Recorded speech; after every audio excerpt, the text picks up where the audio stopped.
नमस्कार दोस्तों, कहानी क्राइम चैनल पर आपका स्वागत है। दोस्तों, आज की हमारी जो क्राइम की कहानी है वो है भिंड मध्य प्रदेश से। तो चलिए दोस्तों, शुरू करते हैं क्राइम की इस सच्ची कहानी को। गुरुवार 10 फरवरी 2022 का दिन ढल चुका था। शाम के यही कोई 6 बजे का समय था। मध्य प्रदेश के जिला भिंड के सिटी कोतवाली स्थित थाने के ड्यूटी अफसर थाने पहुंचे ही थे कि एक युवक बदहवास हालत में थाना परिसर में दाखिल हुआ। उसके बाल बिखरे हुए थे, कपड़ों पर भी खून के ताजा दाग लगे हुए थे।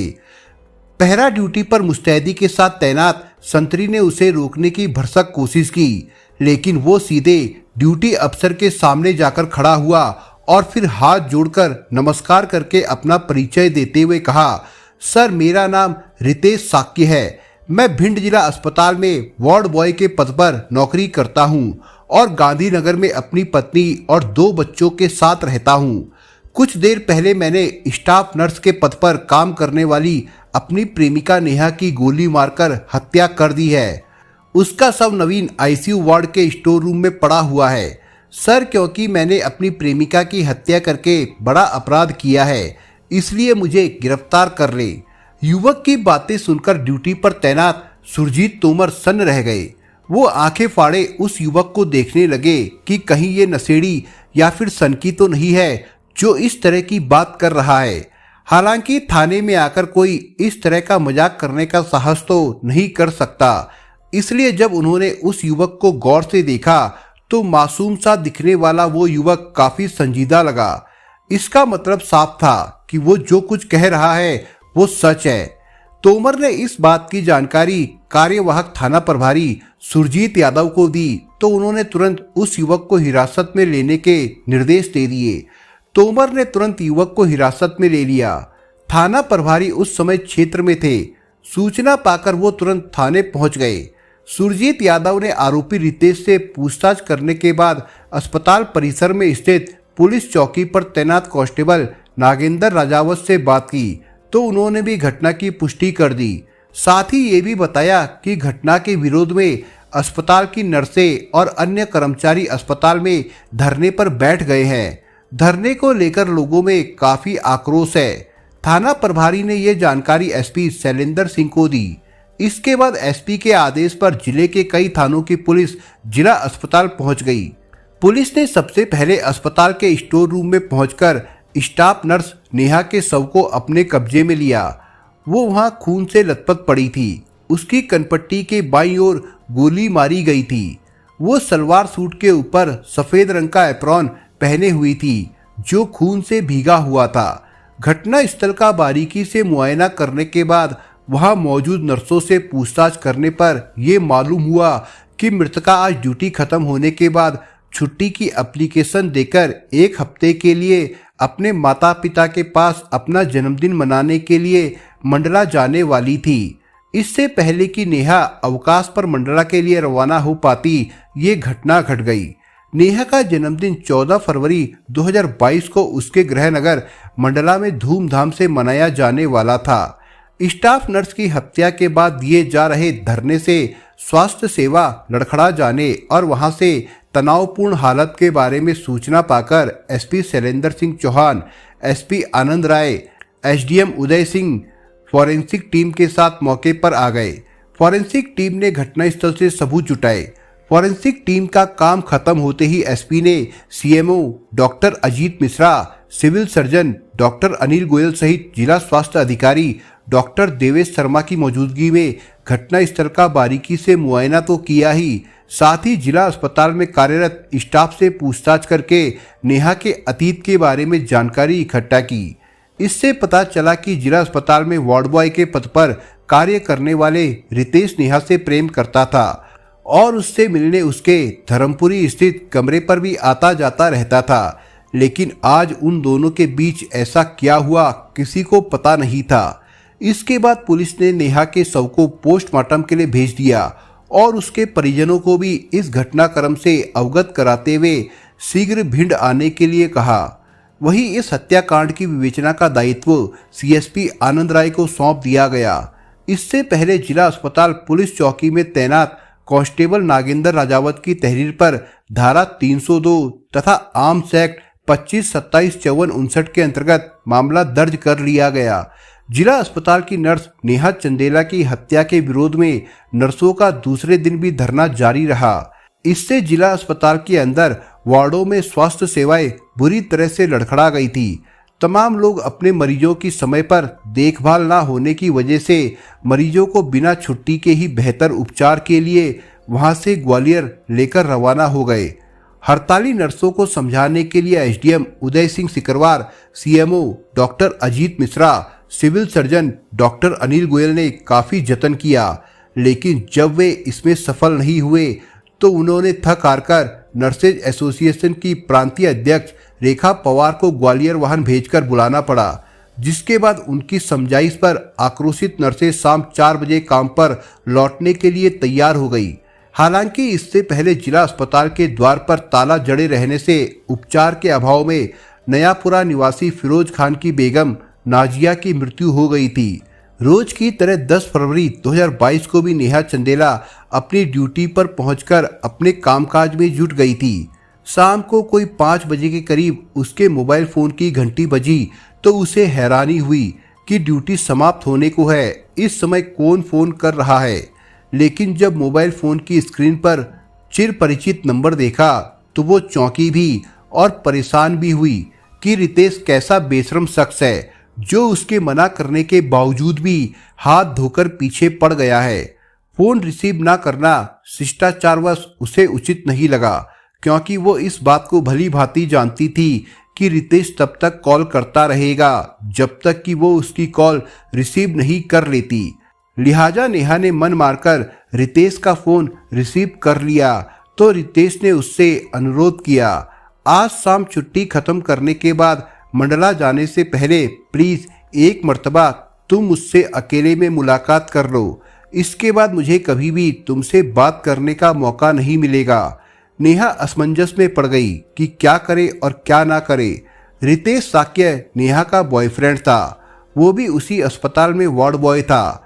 6 दिसंबर को नेहा की सगाई गौरव पटेल के साथ तय हो जाने के बाद उसने रितेश से न सिर्फ बातचीत करनी बंद कर दी थी बल्कि मेल मुलाकात करनी भी लगभग बंद कर दी थी। नेहा ने रितेश से साफ तौर पर कह दिया था कि मेरी सगाई हो जाने के बाद मैं अब तुमसे किसी भी तरह का रिश्ता नहीं रखना चाहती। नेहा का रिश्ता तय होने से खार खाए बैठे रितेश ने नेहा से मोबाइल पर गिड़गिड़ाते हुए कहा था कि आज मिलने के बाद आइंदा वो ना तो कभी फोन करेगा और ना कभी मिलने की कोशिश करेगा, ये उसका वादा है। जिस दिन से नेहा ने रितेश से बात करनी और अकेले में मेल मुलाकात का सिलसिला बंद किया था, उसी दिन से रितेश काफ़ी तनाव में रहने लगा था।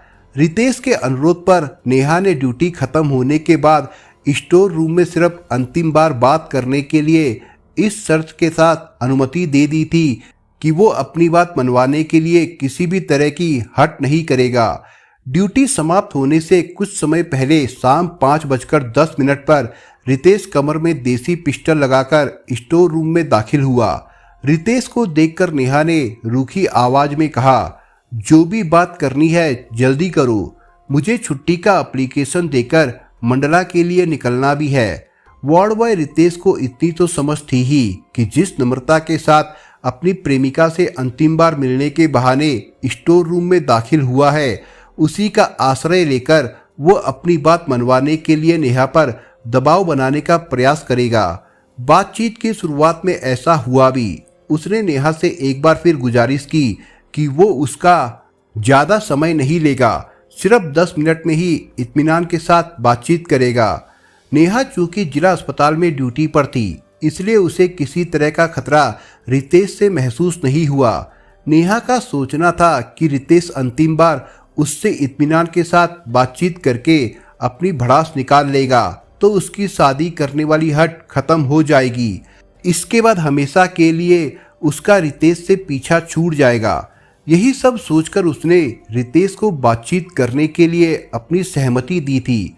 उस समय उसे इस बात का कतई अंदेशा नहीं था कि आज रितेश के सिर पर हैवानियत सवार है और वो उसे मौत की नींद सुलाने की मंशा से आ रहा है। बातचीत का दौर शुरू करने से पहले जैसे ही रितेश ने कमर में लगी देसी पिस्टल निकालकर मेज पर रखा तो नेहा को ये समझते जरा भी देर नहीं लगी कि उसने रितेश को बातचीत के लिए बुलाकर बहुत बड़ी मुसीबत मोल ले ली है। नेहा के साथ बातचीत का दौर शुरू होते ही रितेश ने नेहा से दो टूक शब्दों में कहा, तुम सिर्फ मेरी हो, मेरी ही रहोगी। मैं हरगिज किसी भी सूरत में तुम्हारी शादी गौरव पटेल के साथ नहीं होने दूंगा। बोलो मेरे से शादी करोगी या नहीं? नेहा ने रितेश से कहा, तुम पहले से ही शादीशुदा ही नहीं 2 बच्चों के बाप भी हो, इसलिए मैं तुमसे शादी नहीं कर सकती। मेरे माँ बाप ने जिस लड़के से मेरा रिश्ता तय किया है मैं उसी के साथ शादी करूंगी। इतना सुनते ही रितेश बुरी तरह से बौखला गया। उसने तत्काल मेज पर रखी देसी पिस्तौल उठाकर उसकी नाल का रुख नेहा की बाई कनपट्टी की ओर करके ट्रिगर दबा दिया। गोली लगते ही नेहा कुर्सी पर बैठे ही बैठे चीर निंद्रा में डूब गई। गोली चलने की आवाज सुनते ही अस्पताल का स्टाफ स्टोर रूम की ओर गया तो नेहा को कुर्सी पर लहूलुहान देखकर सभी के जैसे होश उड़ गए। वार्ड बॉय रितेश के हाथ में तमंचा देखकर उन्हें वाकया समझने में देर नहीं लगी। रितेश सभी को धमकाते हुए अस्पताल से निकलकर सिटी कोतवाली थाने में चला गया और सरेंडर कर दिया। कार्यवाहक थाना प्रभारी सुरजीत यादव ने मृतका के माता पिता का पता लेकर उसके घर वालों को मंडला फोन करके घटना की सूचना दे दी। सूचना पाकर नेहा का बड़ा भाई करीबी रिश्तेदारों को लेकर दूसरे दिन भिंड पहुंच गया। पुलिस ने रितेश के पिता को भी थाने बुलाकर पूछताछ की तो उन्होंने बताया कि रितेश का नेहा नाम की नर्स से प्रेम प्रसंग चल रहा था, जिसकी वजह से रितेश की अपनी पत्नी से भी अनबन चल रही थी। वो नेहा से शादी करना चाह रहा था, लेकिन उन्हें इस बात की कतई जानकारी नहीं थी कि वो उस नर्स की हत्या कर देगा। पूछताछ के बाद रितेश के पिता को घर जाने की अनुमति दे दी गई। पोस्टमार्टम के बाद नेहा का शव उसके घरवाले अंतिम संस्कार के लिए मंडला ले आए। पोस्टमार्टम रिपोर्ट के अनुसार नेहा की मौत गोली लगने से हुई थी। जांच में पुलिस को पता चला कि नेहा और रितेश के प्यार की नींव वर्ष 2018 में उस समय रखी गई थी जब वो मंडला से भिंड जिला अस्पताल में बतौर स्टाफ नर्स की नौकरी करने आई थी। उन दोनों की पहली मुलाकात अस्पताल परिसर में बनी चाय की गुमटी पर हुई थी। उस समय नेहा चाय पीने वहां आई थी। संयोग से तभी रितेश भी वहां पर चाय पीने आया हुआ था। चूंकि रितेश भी जिला अस्पताल में वार्ड बॉय के पद पर कार्यरत था। दरअसल वो नेहा से काफी सीनियर था, इसलिए नौकरी के साथ शुरुआती दौर में नर्स के कार्य के गुण सिखाने में उसने नेहा की काफी सहायता की थी। नेहा उसके इस उपकार से काफी प्रभावित भी हुई थी। दोनों की जान पहचान होने के बाद उनके बीच मोबाइल पर बातचीत होनी शुरू हो गई। हालांकि रितेश की नौकरी 2009 में संविदा वार्ड बॉय के तौर पर भिंड के जिला अस्पताल में लगी थी, लेकिन उसे इस बात की उम्मीद थी कि निकट भविष्य में वो स्थायी हो जाएगा। नेहा से मोबाइल पर होने वाली लंबी बातचीत से उसकी दोस्ती गहरी होती गई और मित्रता कब इश्क में बदल गई पता नहीं चला। कहते हैं कि इश्क अंधा होता है, वो जात पात के भेद को नहीं मानता। नेहा और रितेश अलग अलग जाति के थे, इसके बावजूद भी रितेश ने तय कर रखा था कि वे ताउम्र साथ रहेंगे और दुनिया की कोई भी ताकत उन्हें जुदा नहीं कर सकेगी। नेहा से रोज मुलाकात करके वो अपने भावी जीवन के सुनहरे सपने देखने लगा था। कहते हैं कि इसको कितना भी छुपाने का जतन किया जाए वो छिपता नहीं है। नेहा के साथ काम करने वाले स्टाफ से लेकर रितेश के घर वालों को पता चल गया था कि ड्यूटी खत्म होने के बाद रितेश नेहा को बाइक पर लेकर खुल्लम खुल्ला घूमता फिरता है। रितेश नेहा के प्यार में इतना दीवाना हो गया था कि वो अपनी पत्नी प्रीति की भी उपेक्षा करने लगा था। इस बारे में प्रीति ने रितेश से बात की तो उसने उसे झिड़कते हुए साफ तौर पर कह दिया था कि वो सिर्फ नेहा से प्यार ही नहीं करता बल्कि उसे अपने दिल की रानी बना चुका है। निकट भविष्य में वो उसे अपनी जीवन संगनी बनाने वाला है। पति का ये फैसला सुनने के बाद प्रीति भी परेशान रहने लगी थी कि आखिर वो पति को कैसे समझाए। इस बात को लेकर उन दोनों का आपस में झगड़ा भी रहता था। रितेश से विस्तार से पूछताछ के बाद पुलिस ने उसकी निशानदेही में हत्या में इस्तेमाल किया गया तमंचा भी बरामद कर लिया था। इसके बाद उसे भिंड जिला अदालत में पेश किया गया, जहां से उसे जिला जेल भेज दिया गया था। रितेश ने नासमझी में कदम उठाकर न सिर्फ नेहा को असमय मौत की नींद सुला दिया, बल्कि अपने सुनहरे भविष्य पर भी कालिक पोत ली। रितेश के जेल जाने के बाद उसके दोनों मासूम बच्चों सहित पत्नी के भविष्य पर भी ग्रहण लग गया है। दोस्तों, इस कहानी के बारे में आपके विचार क्या है, हमें कमेंट बॉक्स में जरूर बताएं। और दोस्तों, अगर आपको हमारा काम पसंद आया हो तो वीडियो को लाइक शेयर जरूर करिए। और अगर आपने अभी तक चैनल को सब्सक्राइब नहीं किया हो तो जाने से पहले चैनल को सब्सक्राइब जरूर करिए दोस्तों। धन्यवाद।